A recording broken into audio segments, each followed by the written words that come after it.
Hello everyone, তোমরা সকলে কেমন আছো? তো আর একটা মিনি ব্লগ নিয়ে তোমাদের কাছে চলে এসেছি।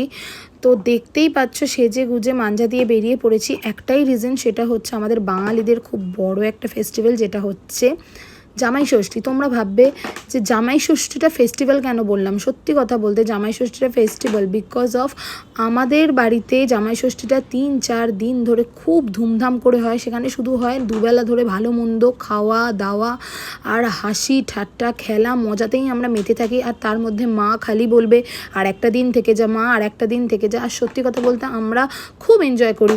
দেখতেই পাচ্ছ তোমরা, আমরা সবাই খেলাধুলা করছি, খাওয়া দাওয়া করছি, মা বাপি কেক কাটছে, মানে আলাদাই মজা। আর সত্যি কথা বলতে আমি চাই সমস্ত ফ্যামিলিতে মেয়েরা যেন এরকমই ফ্যামিলি পায়, বাবা মা পায়। আর এখানে দেখো মাম্পু কত নাচছে, আর ওই মাথায় বোতল নিয়ে নাচটা দেখে আশা করছি বুঝতে পারছো কি নাচছে। আর সত্যি কথা বলতে 3টে দিন কিভাবে কেটে যায় বোঝাই যায় না।